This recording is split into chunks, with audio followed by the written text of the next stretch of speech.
Welcome to Real Chat with Kat, the podcast that's all about real conversations for real transformation. I'm your host, Kat Pulcinelli, professional speaker, MC, and best-selling international author. Here, we tackle the tough stuff, the mud that we all have found ourselves in. We talk about the pivots, the challenges, and the victories that shape our lives and our businesses. From overcoming trauma and finding your voice to navigating life's unexpected twists, we get raw, honest, and open. You'll hear from inspiring guests who share their stories of resilience, healing, and growth. Whether it's breaking through emotional abuse, embracing self-worth, or thriving in entrepreneurship, you'll find connection, empowerment, and the tools to keep you moving forward. So grab your favorite drink, settle in, and get ready for stories that hit home and conversations that make a difference. Let's get real together.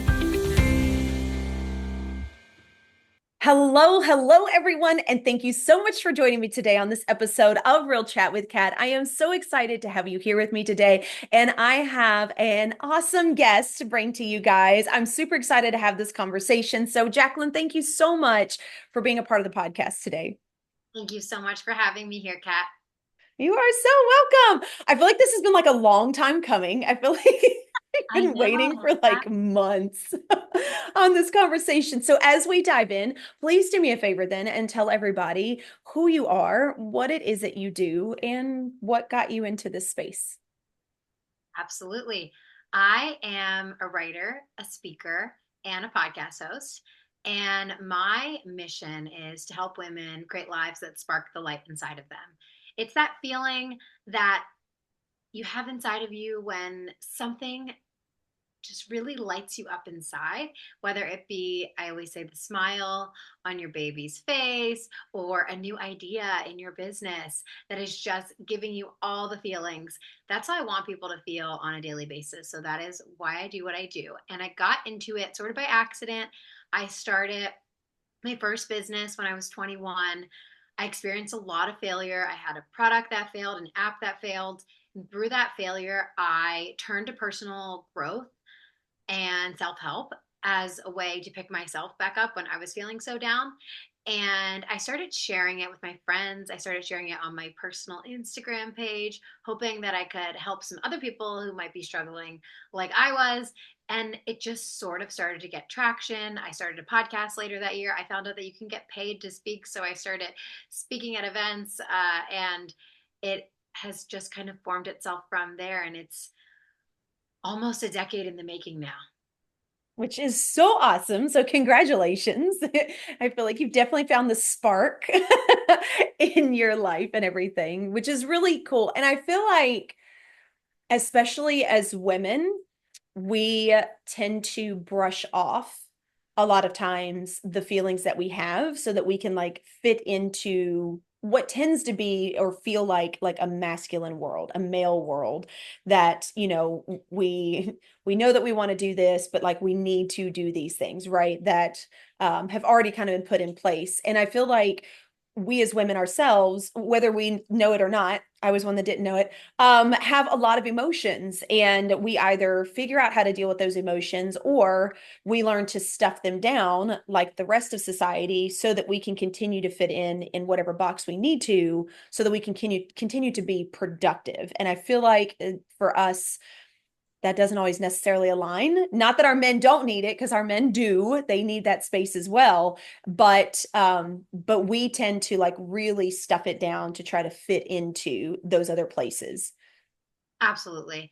It is so normal for women to look at what everyone else is doing or the way things are supposed to be and mold themselves into that and then lose sight of what sparks them. And even it's interesting, I find with myself, you could say, well, Jaclyn, you're living a life that sparks you. Clearly, you're pursuing these big dreams you have and goals. But I even find within those things, like it's kind of like a box inside of a box. So within the life that sparks you, even if you make courageous choices to pursue a career a relationship, a family, these different categories of your life, personal time, things that spark you, you may still find yourself molding yourself within that. So, for example, in entrepreneurship, because I know a lot of your listeners are entrepreneurs, we may see what someone else did in our industry and try to copy exactly and mold ourselves into that because we think, well, that's the way I'm going to be successful because that worked for this person. And I don't know about Mm-hmm. that, but I tried that so many times and it never worked for me and it always felt icky. It was the opposite of feeling sparked actually. It was Yep. feeling extremely dull inside. Something was off, but I just thought that that's what I had to do to be successful and fulfill my ultimate spark. And so I buried those feelings down and I would continue to just try to follow other people's processes and steps. And one day I realized that none of that had worked for me and I should just try my own way, even if it was unconventional, even if it didn't quite make sense to other people, and even if it scared me because it required risk and taking leaps of faith. And I know that whenever I do those things, the universe always has my back and they tend to work out for me. So it's interesting how we can continue to do that to ourselves even when we're on a better path. It's sneaky. So I encourage all of you to just do a little self evaluation in what areas of your life right now might you be molding yourself and trying to make yourself into what everyone else says you should be instead of who you truly are inside. Oh, and that's such a good point too, to like when you talk about, still having yourself inside of a box, because like I immediately went to when I left corporate and I decided to jump into real estate. And that was my first entrepreneurial space. Yet when I got into it, I immediately was like, okay, these people are doing it this way. These that are successful are doing this, which included like cold calling every day all the time, FYI. Like, but it was like, okay, these are what these people are saying, and these people have been in the business and they're obviously successful. So it has to be done this way, all the way down to the types of clothes that I wore. Like, I was making sure I was extremely business professional and I had the suit jackets and I had all that, not saying that, you don't have to be that way. But I'm more of a free flowing person. And I'm like, I can dress really cute, but I don't have to be so put together for people to pay attention to me. So it really was like, it was interesting because I took the leap to do real estate and I was super excited about it. And I wanted to dive in. And I also started checking all the boxes of other people to make sure that I was fitting that mold so that I could be successful. And you're right. I've done that so many times in business and it never has worked for me. Now, to second that, I love to take people's ideas and then like tweak them, right? So if I hear someone, if I do a class, if I do a course, and I'm like, ooh, oh, I think I could take that, but like use it in this way. That has been super, super helpful. And I think that that's where we get confused of obtaining additional knowledge. We forget that we can obtain additional knowledge, but that additional knowledge doesn't mean it has to be the exact same way. We're meant to take it and then turn it into what really feels good for us. And that took me a really long time to figure out. And there's still some times where I'm like, yeah, but she's been in business for 15 years and look at where she's at. Obviously, she's doing something right. And then I have to go back to, okay, but what part of those steps make sense to me and sound good to me to implement?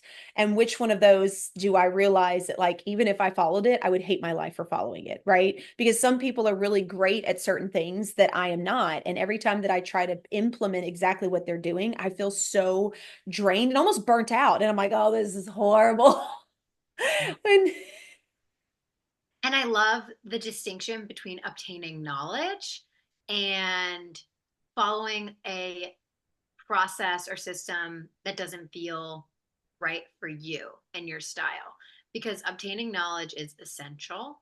And if we hide from that, we will stay stuck, right? So Mhm. you'll know when you need to obtain knowledge. So, for example, I'm working on my third book. My first two books were my first book and my second book. So let's just leave it at that, right? First book, no idea what I was doing. Second book, knew a little bit more. Third book, I am ready for something much bigger. And so this is the craziest story. Talk about fate, talk about whatever. So my son's playroom used to be my husband and I's combined office.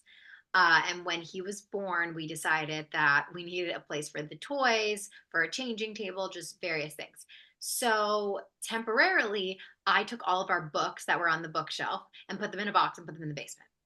And I put all his books there because, of course, for the baby shower, we got tons and tons of books. I'm like, where Yeah. are all these books? And our books, we didn't really need to look at them every day. If we wanted a certain book, we could get it. Most of the books on the bookshelf, we probably already read. Hmm. So fast forward a couple of months ago. So it's like a couple months after my son's born. I have this big virtual speech and I don't want to do it in this little bedroom I'm in now, which is like our, updated office. And so I'm like, I need the playroom because the playroom has this really cute brick wall and it's just a very aesthetically pleasing office. So I'm like, I'm going to set up one corner of this office to be my little background and the rest of Hmm. it will be playroom. So I went on Pinterest. I looked at some office inspiration backgrounds and I found these, cute shelves with the books are like stacked and then some are this way and then there's a globe and I'm like, yes, that's it. So I go to this box in the basement. And I had been starting on this third book, but I was really having a hard time. I didn't understand how to take a really big, bold idea I had and break it down into, well, who is my reader? And what is the core message I'm sharing with them? And what is the transformation they're going to get? Because in my Hmm. first two books, I didn't really do that, to be honest. I just the fact of finishing a book and sharing my ideas was a huge accomplishment. And so now that I want this book to be sold in bookstores like Target and the airport and things like that, I know that it needs to be extremely transformational. I know that every person who actually reads it and follows the steps needs to get a massive transformation in their life for it to reach those levels. So Hmm. I had been doing research and listening to podcasts, and I'm in the basement and I see this red book. And I picked red because I was alternating the colors based on this Pinterest picture. I'm like, this red book's perfect. And the book is called Write a Must Read. And I'm like, that's weird. A book about writing a book? I'm like, I never bought that. I have no idea where this came from. I just couldn't. I'm like, where the heck did this come from? But whatever, it looks perfect. And then after my speech, I pull that book off the shelf and I'm like, what's in this book? First chapter is talking about who's your audience and all of these questions you can ask and a survey you can do. And before you know it, I have gone through this entire book in detail. I have read each chapter 4 or 5 times. I've taken so many notes and I've learned so much. And so I believe there's always space for knowledge, and you'll know when you need knowledge. But it comes from a place of uh, genuineness and not lack. I think it comes from abundance. It comes from confidence. It comes from knowing where you want to get and knowing that there is some missing knowledge to get there, but knowing that you are capable of getting there versus in the past times where I've sought out that I thought was knowledge from others, I felt I wasn't capable. I felt I didn't know how to get there and I probably wasn't good enough. But if I copied everything else someone did that worked for them, it would probably work for me. And the whole time it felt icky. The whole time it felt like I'm just doing this to get this end result. And the end result wasn't something that truly sparked my light. It was just kind of an arbitrary goal. So you can see the difference in those two examples. And I shared the story of the book because I believe that, as corny as the old saying goes, the teacher appears when the student is ready. I did discover where I got this book, a publisher that I had a call with a couple of years ago when I was first thinking about my third book, and I told them many ideas I had, mailed it to me, and said, you should, What? and I didn't. Then I put the book down, I got pregnant, all the things, and I just didn't really think about it. So the teacher will appear when the student is ready. So be open to knowledge, but know that it's going to feel different and you're going to know you need it and you will be guided to the best resources if it's in the highest good for you. So if you are meant to achieve this goal and it's on your life path, you're going to be guided as long as you're open. I love this so much. Like this is such a good point, right? Because like I feel like I am seeing a lot right now about procrastination and the shiny object syndrome and doing all these things.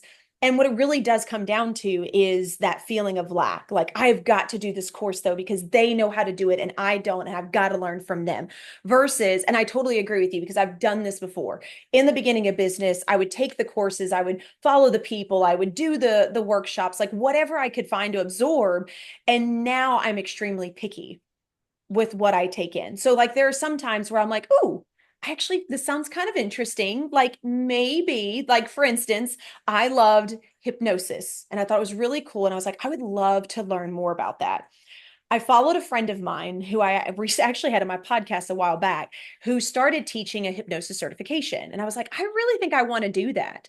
She reached out, bless her heart, 3 times to me, like in a span of a year, and was like, hey, we're doing the course. And I was like, yeah, I can't. Yeah, I'm not ready. Yeah, it's not. Well, the last time that she reached out to me, I was like, you know what? Screw this. I'm going to do it. Like, I really want to. And I enjoyed it so, so much. But just like you were saying, right? The teacher comes when the student is ready.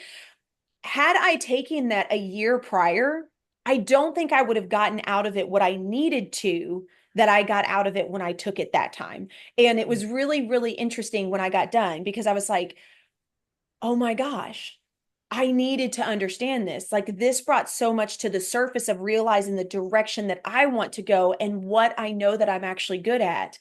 And had I done this year before, I still would have been in this like, I don't know phase. And I could have seen that I'd been like, I have to now make this part of my courses and I have to.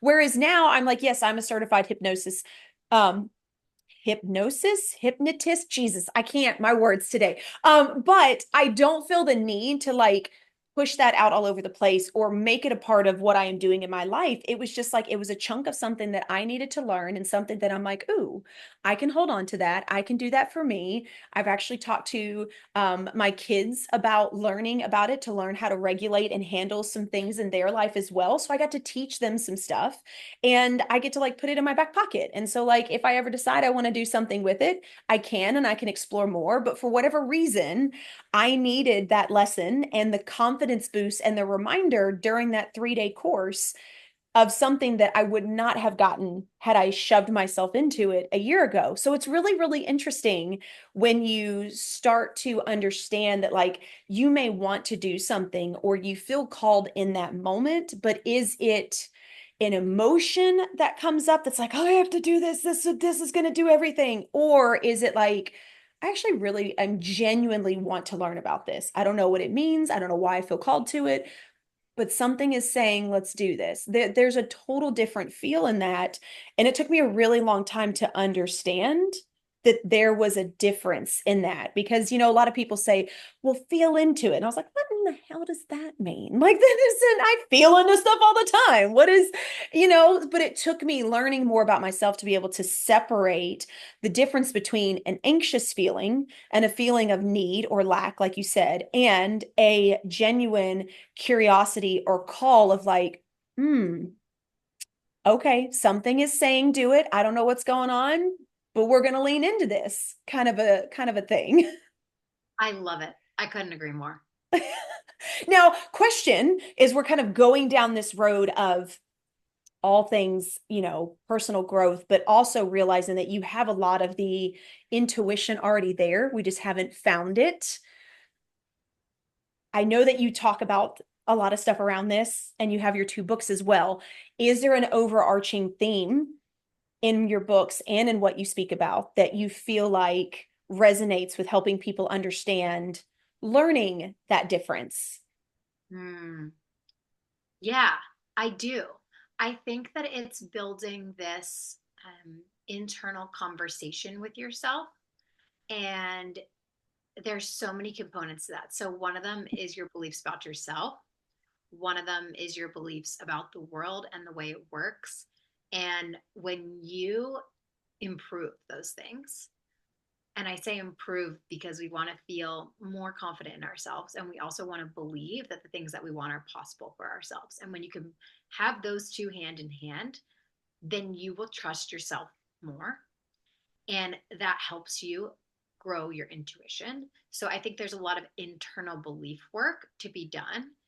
And in tandem with that, I also believe that we can work on our intuition in small ways. So I try to practice living from my intuition with things that aren't dangerous, because it can feel really scary to make Mm-hmm. a decision that feels completely irrational. There's just a feeling you have for something that could cost you significant amounts of money, could, be something where maybe you can't pay your mortgage one month, right? We have real needs. And so it can feel really scary to do that. So instead, starting with decisions like, what should I wear today? What does my intuition want me to wear? Or, what should I order when I'm out to eat? I base all of those decisions based on what sparks my light. Ultimately, your intuition is trusting your intuition is listening to what sparks your light. For me, that's how I would define it. So it's those feelings inside of you that are undeniable. Yes, I want the penne alla vodka, but maybe there's a part of you that's like, but I always get that. And my friend Alexa is getting the, I don't know, chicken parm. So maybe I should get something different. But deep down, you want the penne alla vodka and you're trying to talk yourself out of it. Get the penne alla vodka, wear the jeans that you want to wear, even though all your friends are wearing a dress, right? We talk ourselves, and it is exactly to your point in the beginning of women molding themselves. We mold ourselves for various reasons, whether it's internal self-talk or influences of others, and we lose sight of that spark, and we lose sight of ultimately our own intuition. So the more you can work on your own beliefs, the more you can be more aware of your own inner dialogue. That's another big thing that I talk about, is how Mm. can we become more aware of it. And I'll just give one takeaway, because I don't like when podcasts are a lot of talk about things. You should improve this, you should improve that. Great. How the heck do I do all that? Yeah. So my favorite strategy for improving internal dialogue is called segment intending, and it's something that Abraham Hicks teaches. And basically, you pick segments of your day and you set an intention for those segments. So let's say the first segment is driving your children to school. So maybe it's a 10-minute drive. And before you get in the car, you say to yourself, and you can set any intention, by the way, for this, but we're going to focus on positive self talk for this example. So I'm going to speak to myself positively during this drive.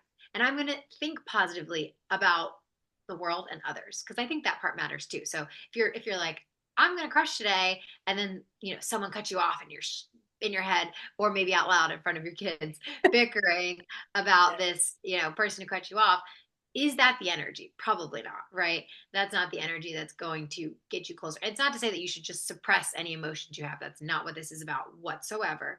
It's about Mm-hmm. being aware of where you're at and coming to a more neutral place. So if you're feeling just down, you were rushed getting out of the house in the morning, and you just already feel like the day's not off to a good start, and you're starting to spiral negatively, can you get to a more neutral place?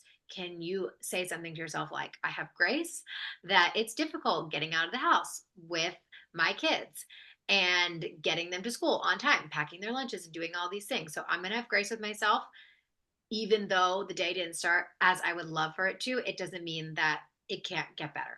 And just that internal dialogue. Now, the reason that segment intending is such a helpful strategy is because it feels impossible to set an intention for the entire day.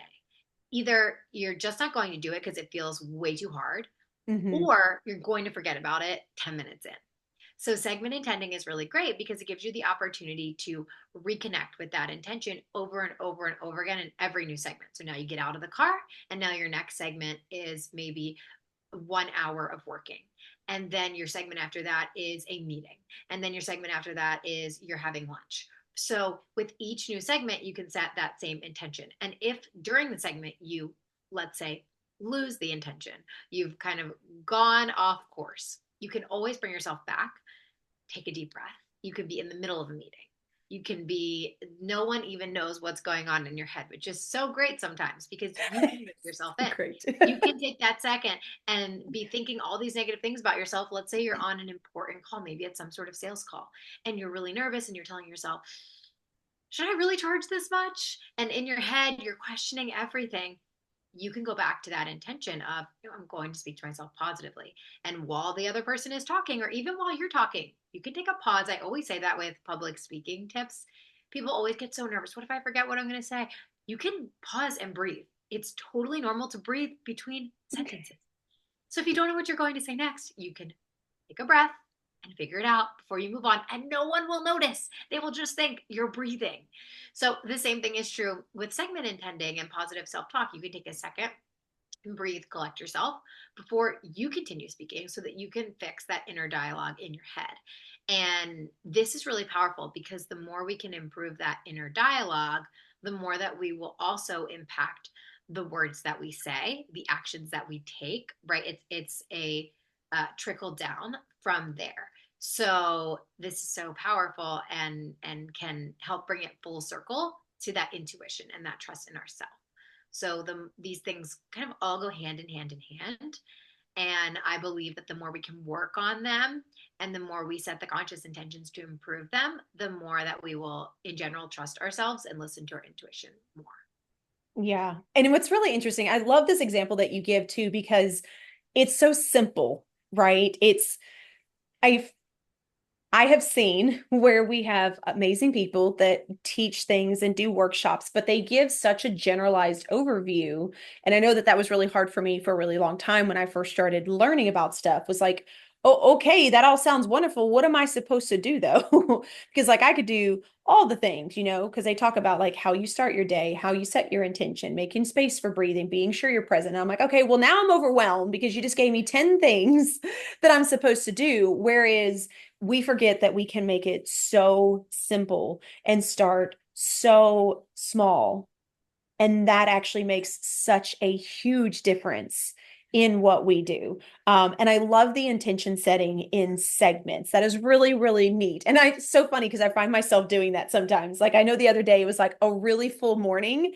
And I had 15 minutes before I take like what I consider my lunch break. And I was like, nope, we're going to go lay outside. And I just like swang in the hammock for like 15 minutes and was like, it's okay. It was just like a hectic morning. Like, this is fine. We've done this before. We're handling it so much better. Like, that's literally all it was for like 15 minutes. And I felt so much better afterward. And I think that we forget that we can recenter ourselves after we deal with a situation or with people or an instance or whatever it may be. We tend to lock ourselves into what happened and then like fumigate on it, right? I used to do this all the time. Like this, I would have a conversation with someone that I wasn't sure went the way that I wanted it to. And then I would overanalyze what they said to me. And then I would play the entire scenario that already happened, mind you, in my head and how I wish I would have said stuff, but I could have said this and then she probably would have said that. And I would spend like 2 hours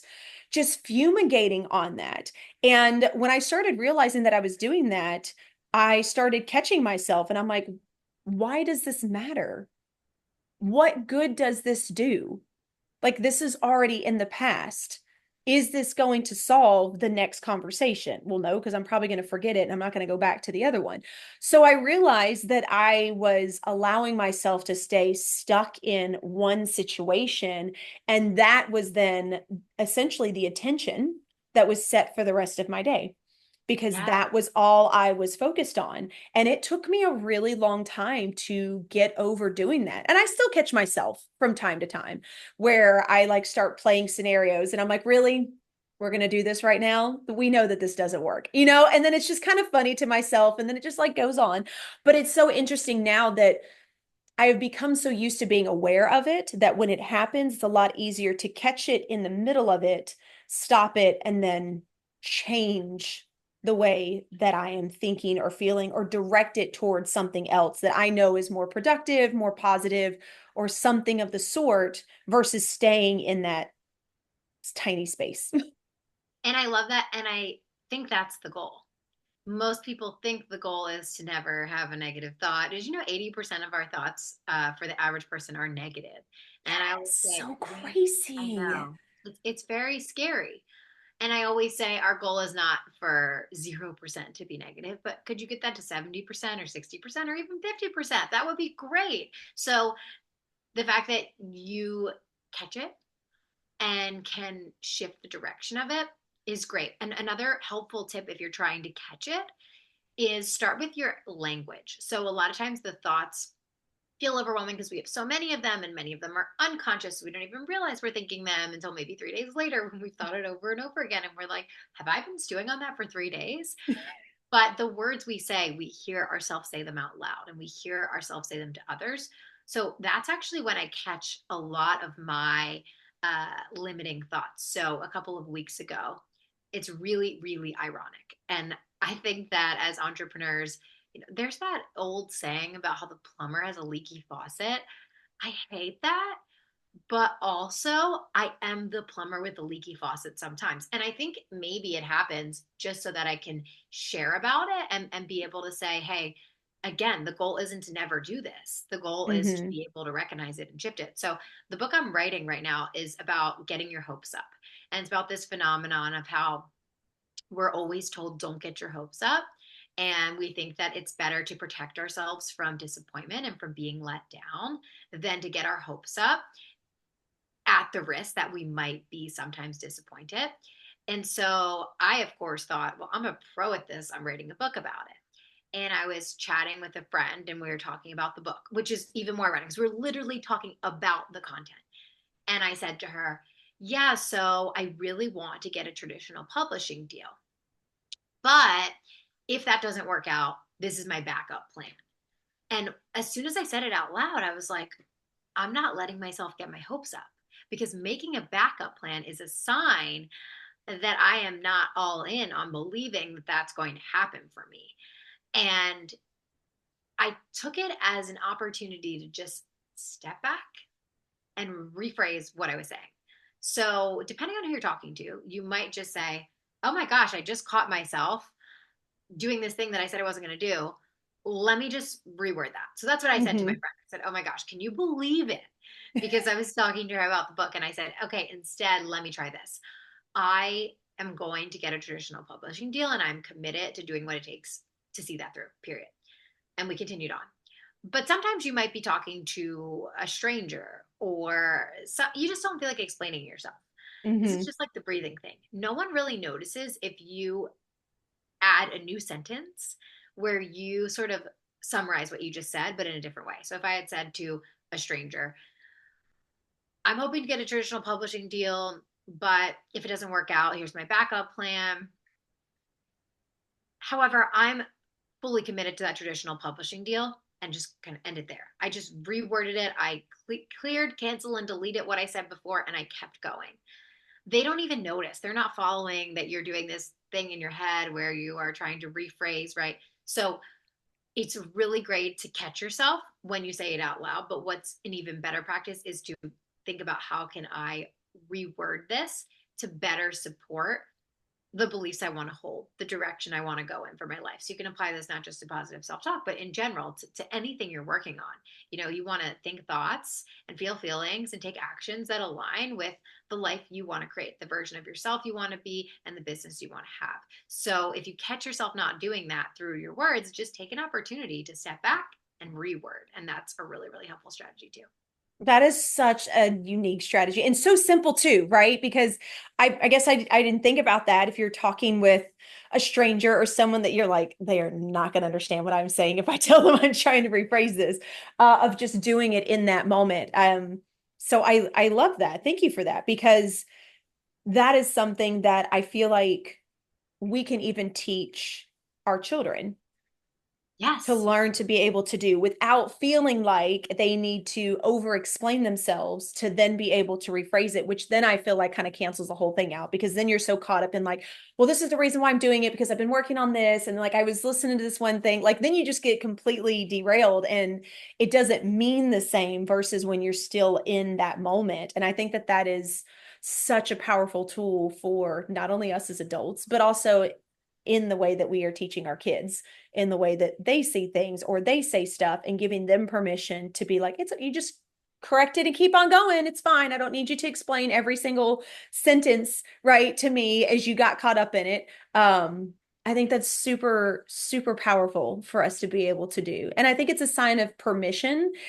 And while, yes, a lot of people are like, yeah, but you should just need permission for yourself. I understand that. And it's still nice to have the outside validation from time to time.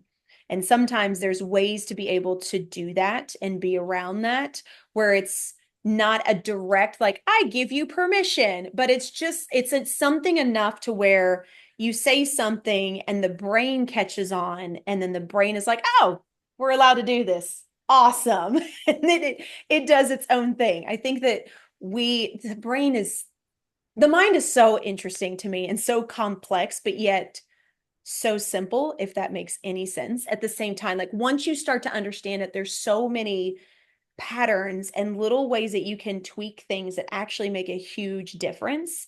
And it's not as complicated as we try to make it sound, which I think is some of the reasons why a lot of people are like, yeah, I'm not getting into that, because that's a Yeah. lot. Yeah. And two things I heard in what you said that I think are really important here. One, over explaining is usually coming from that insecure place. So when we can just own it and we don't need to explain it, it helps really root our feet in the fact that this is who I am, this is where I'm going, versus I'm unsure. If I say this thing, is it true? What happens if it doesn't happen? What happens if I say I'm going to hit this goal and then I don't? Nothing. Right.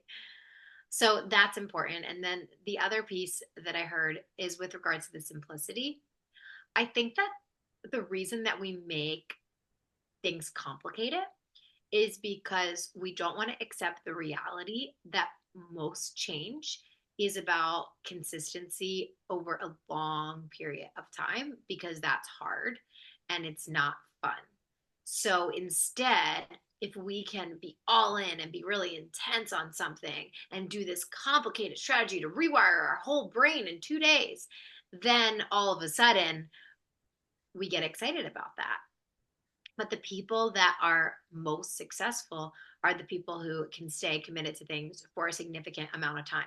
One of my favorite books is Grit by Angela Duckworth. And in it, she talks about this concept of staying on the treadmill. So they did these studies where essentially they had athletes get on the treadmill and they saw how long they would stay on for. And they compared it to their personal fitness level. So, how long beyond the level of comfort did they actually stay on the treadmill for? And that was really important. But while that was important, what actually was more important in predicting their success in life was that they came back the next day and got on the treadmill again. And I think that so often we might be willing to stay on for a long time, burn ourselves out, feel exhausted, but we don't come back the next day again. And a lot of that has to do with the intensity. So consistency and intensity are inversely proportional. So these simple strategies, the reason that they work is because they're not super time consuming. They're not anything that you have an excuse to not fit into your day. They're something that we can all do, but it might take 6 months or 2 years or 5 years or 15 years to become the version of you really want to be. And when you can surrender to that and feel okay with it, then everything changes. And we live in a society that wants instant gratification so badly. And when we talked about and molding yourself and emulating, a lot of that comes from this.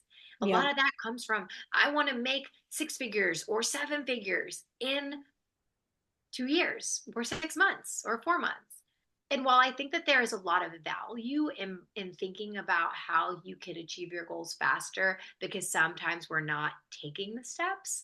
Elon Mm-hmm. Musk has this thing where you think about, I could be wrong on the exact numbers. My husband told me about it recently, but I think it was think about your 10-year goal and ask yourself how you can do it in 4 months. I think that mental exercise is interesting, but I don't actually think for most people and most goals that you should do those things. Because for me, it would be like, okay, let's 10x my prices. Let's write my book in a week, right? Well, that's not going to be a good book. And most likely, no one's going to hire me to speak for 10 times more than I'm getting paid right now, right? Mm-hmm. So, what's important here is to think about the consistency over time and be okay with it might take some time to get to where you want to be, and you'll be less likely to mold yourself. You'll be more likely to find the knowledge that will get you there. You'll be more likely to trust your intuition as you go because you're not so afraid of making a mistake and going off course because the course is long.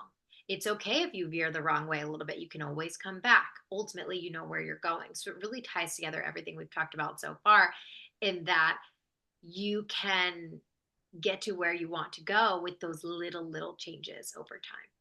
Oh, and I love little changes. Like that has been the foundation of everything that I have done and grown through is like, what are the small things that I can do to implement? Because I realize that those continue to compound, which is in turn what creates the mountain that I'm trying to get to. Right. So I love that. But I love the treadmill example. That is so interesting. And that makes so much sense, like on so many levels of stuff. So thank you for that because ew, like I already have people that I'm like, I need to go tell you people this. So I love it when I get little nuggets that I'm like, everybody needs to hear this now.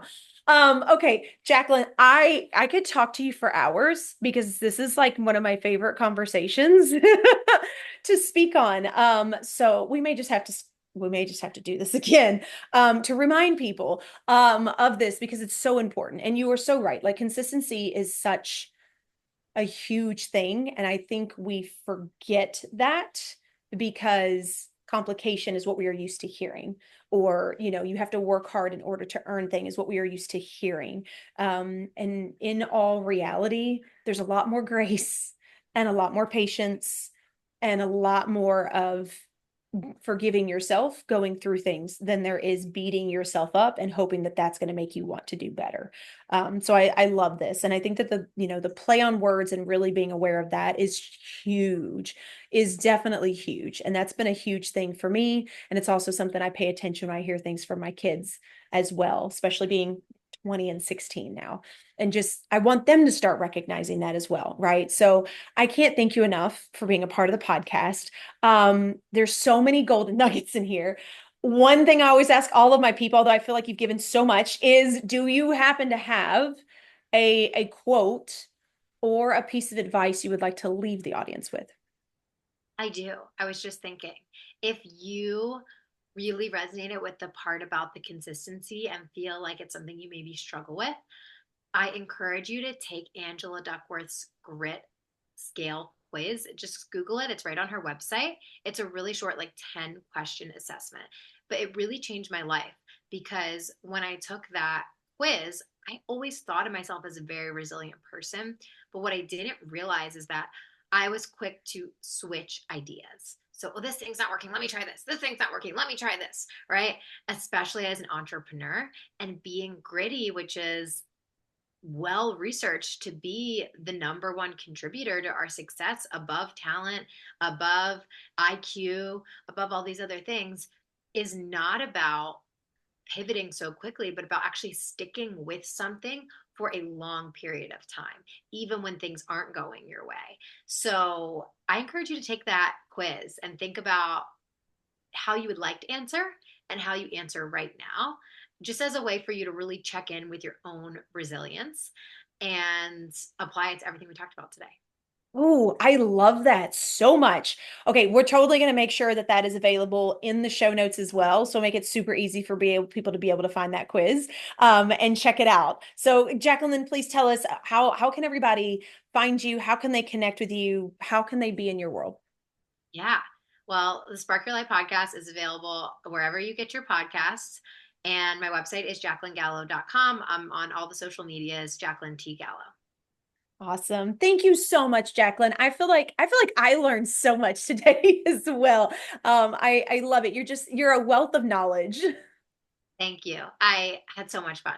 Yay! And to everybody else out there, I hope you are mind blown right now because I feel like there is always something that we can take away from anything that we listen to if we just pay attention to what really feels called to us instead of trying to pay attention to the entire message. Like there are things that speak to us and we need to pay attention to those things because sometimes it's like a little twinge or a little ooh, and then we like shove it out. And we're like, okay, on to the next thing. But making space for that, like Jaclyn said, taking that time to pause, taking that time to breathe can make such a huge difference in the next decision that you make in your life, in your day, down the road, whatever it may be. So I encourage you to pay attention to your words, to think about these simplistic actions that we can take. And of course, we'll make sure all of the information is in the show notes, how you can connect with Jaclyn, all the things. So until next time, do one thing positive for someone each and every day and see the difference that it makes in your life. Catch you later. Thank you so much for tuning in to Real Chat with Kat today, where real stories meet real solutions. If you loved today's episode, don't forget to subscribe, leave us a review on Apple, and share this with someone who may also need to hear this as well. Let's also keep the conversation going. Follow me on socials at The Lotus Effect, connect with our incredible guests, and remember, you are never alone. Your story matters, and you have the ability and the power to rewrite it. You always have a choice. Until next time, stay strong, stay inspired, and keep showing up as the incredible, unstoppable